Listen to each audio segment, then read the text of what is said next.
नमस्कार दोस्तों, नागर इलेक्ट्रॉनिक्स पे आप सभी का स्वागत है।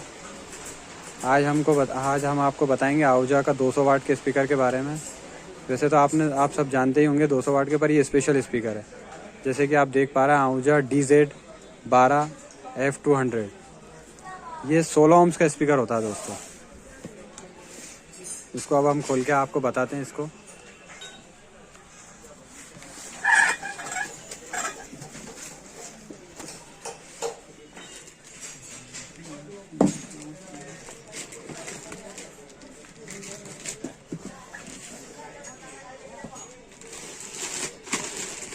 देखिए, बहुत ही शानदार DZ12F200 आहूजा का। ये इसकी पावर होती है 200 वाट RMS। नॉर्मल जो डायमीटर होता है इसका 305 mm, मतलब 12 इंची। जो एम्पीडेंस है 16 ओम्स और 2 इंची वॉइस क्वालिटी। सभी स्पीकर ऐसे आते हैं, लेकिन इसकी जो विशेषता है, इसकी विशेषता ये है कि जो इसका एम्पीडेंस है वो 16 ओम्स है।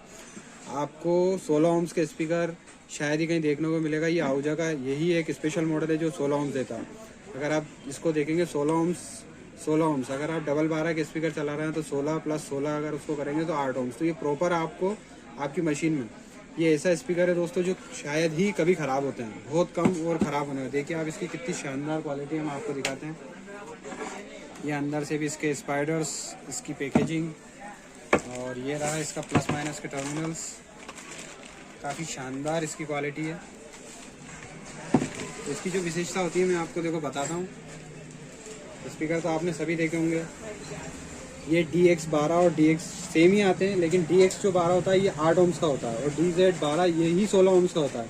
इसमें 12 इंची और 2 इंची CCAW high temperature voice call होती है। CCAW का मतलब होता है कॉपर क्लेड एल्यूमिनियम। इसमें कॉपर का वायर होता है और एल्यूमिनियम का जो कॉपर होता है, इसमें जो वाइंडिंग होती है पूरी प्योर कॉपर की होती है। CCW कॉइल का मीन्स ही होता है। इसमें क्या होता है, 200 वाट का ये प्रॉपर है। और इसके बाद जो इसकी CCW कॉइल होने के कारण इसका जो हाई टेम्परेचर होता है, रेटिंग काफ़ी अच्छी होती है, रिलायबल होता है। और जो 16 ओम्स DZ ये देख रहे हैं आप, 16 ओम्स होने के कारण इसमें ये विशेषता होती है कि जब आप इसके एक ही स्पीकर, ऐसे 2 स्पीकर जब आप लगाएंगे, देखिए इसके फीचर्स और इसके स्पेसिफिकेशन है। फीचर्स में ये 12 इंची dual speaker with continuous power handling capacity, 200 watt RMS। ये प्रॉपर 200 वाट RMS देता है। और उसके बाद जो इसका प्रेस्ड स्टील फ्रेम, जो इसकी फ्रेम है ये काफ़ी अच्छी स्टील की है, ना कि लोहे का पतरा स्टील फ्रेम का ये स्पीकर है। और रोबस्ट कंस्ट्रक्शन, मतलब इसमें कभी भी जंग लगने की संभावना नहीं है। Well balanced wide spectrum frequency response, अच्छा बैलेंस्ड है इसका। और जो इसकी फ्रिक्वेंसी की रेंज है वो भी काफ़ी शानदार है। मतलब जो फ्रिक्वेंसी होती है, जो अपने कानों को सुनाने की जो स्पीड होती है, वाइड स्पेक्ट्रम मतलब होता है जो कानों के जो अपने पर्दे होते हैं उसको स्पेक्ट्रम ही बोले जाते हैं, और इसके पर्दों को भी स्पेक्ट्रम बोले जाते हैं। तो जिसका फ्रिक्वेंसी का रिस्पॉन्स है वो भी काफ़ी अच्छा है।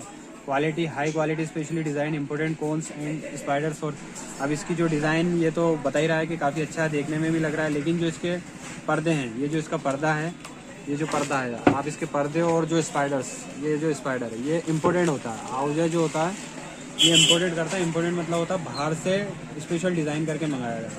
और इसमें जो कॉइल है वो भी इम्पोर्टेंट कॉइल है। CCAW मतलब होता है, आप इसको देखेंगे तो कॉपर क्लेड एल्यूमिनियम वायर। इसमें कॉपर क्लेड एल्यूमिनियम वायर की कॉइल होती है, जो कि हाई टेम्परेचर को झेलने की क्षमता रखती है। और ये काफ़ी अच्छी रेटिंग्स पर बनाया गया होता है। ये टेस्टेड होके आता है। और रिलायबल ऑपरेशन, जो इसकी चलने की जो क्षमता होती है काफ़ी अच्छी होती है। ये काफ़ी अच्छे अपने आइडियल फॉर कीबोर्ड्स का मतलब होता है जैसे अपन पियानो वगैरह, हारमोनियम वगैरह जो यूज़ करते हैं, वो काफ़ी अच्छी क्वालिटी देता है आपको। भागवत जियो में जो अपनी भजन संध्या होती है उसमें, और उसके बाद जो अपन भाषण वगैरह देते हैं, स्पीच वगैरह होती है उसमें। मेन इसका देखने का आपको इम्पिडेंस ही है। ये चीज़ आपको हर स्पीकर में नहीं मिलेगी। आपको ज़्यादातर स्पीकर 8 ओम्स या 4 ओम्स के आएंगे। 16 ओम्स का स्पीकर बहुत ही कम आता है।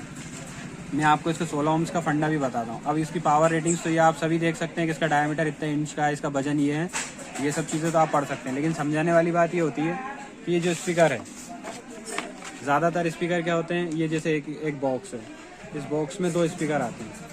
तो ये जो बॉक्स होते हैं 8-8 ओम्स के होते हैं। ये जो स्पीकर्स होते हैं इनमें प्लस माइनस ये अगर पैरेलल में है, पैरेलल कनेक्शन में है 8 ओम्स, और ये भी 8 ओम्स का है। तो पैरेलल में ऐसा होता है 1/R1 + 1/R2। तो आप देखेंगे 8 + 8, तो ये आपका होता है 2/1, तो ये 2/8। तो इसको अगर अपन भाग देते हैं, ये आप सभी कैलकुलेशन करना जानते हैं, ये 4 ओम्स। तो जो आपका आर निकलेगा, रेजिस्टेंस जो इसका ओम्स निकलेगा, ये निकलता है 4 ओम्स का। अब 4 ओम्स में क्या होता है कि जब आप इसको एम्पलीफायर से मैच करते हैं तो ये प्रॉपर मैच नहीं होता। आप कहते हैं बार बार स्पीकर जलना, खराब होना, तो इसी का कारण होता है कि जो आपके स्पीकर्स होते हैं 8 ओम्स के होते हैं, और आप उसको क्या करते हैं, जब एम्पलीफायर होता है तो ये एम्पलीफायर के जो पोर्ट्स होते हैं कॉमन 4 और 8, कॉमन 4 ओम्स और 8 ओम्स, आप ज़्यादातर इनके वायर यहीं पे जोड़ते हैं 8 ओम्स में, जबकि ये स्पीकर बन जाता है 4 ओम्स का। इन दोनों को मिलाकर ये होता है 4 ओम्स का। आप समझना कि 4 ओम्स का होता है। अब अगर यहीं जैसे सपोज ये स्पीकर है, ये अगर स्पीकर 2 स्पीकर हैं, ये भी आपका 16 ओम्स का है, ये भी आपका 16 ओम्स का है, तो ये दोनों 8 ओम्स बनेंगे। ये कैसे बनेंगे मैंने बताया था आपको, 1/16 करोगे, 1/16 करोगे तो ये होगा 2/16, इसको भाग दोगे तो 1/8 ओम्स बनेगा। तो ये आपका प्रॉपर 8 ओम्स है, ये प्रॉपर 8 ओम्स बनेगा जब आप इस स्पीकर को लगाओगे। ये भी देखो, जब आप इसको लगाओगे, ये 16 ओम्स का है। अब 16 ओम्स जब रहेंगे 8 ओम्स बनेंगे। और आप जब इसको, ये आप इसके एम्पलीफायर में, ये आप एम्पलीफायर में जब आप इसको लगाएंगे तो ये होता है कॉमन 4 और 8। तो आप इसको कॉमन में और 8 ओम्स में जब जोड़ते हैं तो ये आपका प्रॉपर मैच हो जाता है। तो दोस्तों आप अगर ऐसे लगाएंगे तो आपके स्पीकर कभी ख़राब नहीं होंगे। अगर आपके पास 500 वॉट या 350 वॉट या 700 वॉट एम्पलीफायर है और अगर आप इस स्पीकर को उड़ाते हैं, इस स्पीकर को लगाते हैं तो ये आपका 99% चांस है कि स्पीकर आपके कैसे नहीं उड़ेंगे अगर आप इसको किसी भी तरह से चलाते हैं। उसका कारण ये है कि आपके जो ओम्स होते हैं, ये जो ओम्स होता है ये आपका मैच हो जाएगा, एम्पलीफायर से मैच हो जाएगा। अगर एम्पलीफायर से जगह मैच हो जाता है तो बहुत कम चांसेस हो जाते हैं कि ये स्पीकर आपका उड़ेगा। उसका कारण है, ये देखिए, ये 16 ओम्स, ये 16 ओम्स होने के कारण आपके एम्पलीफायर में और आपके स्पीकर के दोनों के जो सेम लोड है वो मैच हो जाता है। जो कॉइल बन के आती है, मेन जो ये राउंड होते हैं कॉइल के, ये जो डिज़ाइन होके इसकी स्पेशल डिज़ाइन हुई है 16 ओम्स में। जब ये स्पेशल डिज़ाइन होती है 16 ओम्स में तो ये आपका प्रॉपर 8 ओम्स ही बनेगा। ये कंपनी की गारंटी है और आप इसको देख भी सकते हैं, ये आप चेक कर सकते हैं। अब ये अगर DZ है, इसको अगर आप लगाते हैं 8 ओम्स को तो ये आपका 4 बनता है, और आप इसको लगा रहे हैं तो ये आपका 8 बनेगा। तो आपके किसी भी एम्पलीफायर हो, चाहे आपका 500 वाट हो, चाहे आपका 500 वाट हो, चाहे 250 वाट हो, चाहे 700 वाट हो, आप इसको अगर 8 ओम्स पे लगाते हैं और 4 ओम्स पे भी लगाते हैं तो भी आपका स्पीकर कभी ख़राब नहीं होगा। तो स्पीकर ख़राब होने का चांसेस दोस्तों बहुत कम हो जाता है। अगर आप ये बात समझ गए तो बहुत ही अच्छी बात है। आप जो भी भाई लोग अपने DJ वाले या भागवत जी पारायण में बार बार स्पीकर उड़ने से परेशान होते हैं, अगर वो ये वाला स्पीकर यूज़ करते हैं आउजा का, या ज़रूरी नहीं कि आउजा किसी भी कंपनी का, लेकिन वो 16 ओम्स होना चाहिए। अब आउजा में ये है कि अपन को इसकी प्योर गारंटी है कि ये 16 ओम्स है। बाकी कंपनियों में अगर वो ओरिजिनल है तो अच्छी बात है, लेकिन डुप्लीकेटों में आपको ये पता होना चाहिए। लोकल किसी भी कंपनी में डुप्लीकेट ना हो, सभी कंपनियाँ अच्छी होती है दोस्तों, कोई बुरी नहीं होती है। वो सब आपके यूज़ करने के ऊपर होता है। सारी कंपनी अच्छी होती है, बस उसका ओम्स आपको मैच करना आना चाहिए। अगर आपने उसको सही तरह से मैच कर दिया तो मैं आपसे गारंटी लेता हूँ कभी भी आपका स्पीकर ख़राब नहीं होगा। मतलब 90% चांस तो आपने उसको कम कर दिया कि आपका स्पीकर ख़राब हो। तो दोस्तों धन्यवाद, चैनल को सब्सक्राइब करें और लाइक करें। अगर कोई डाउट हो तो आप हमसे कमेंट में पूछ सकते हैं, हम आपको बिल्कुल बताएंगे। धन्यवाद दोस्तों, जय हिंद, जय भारत।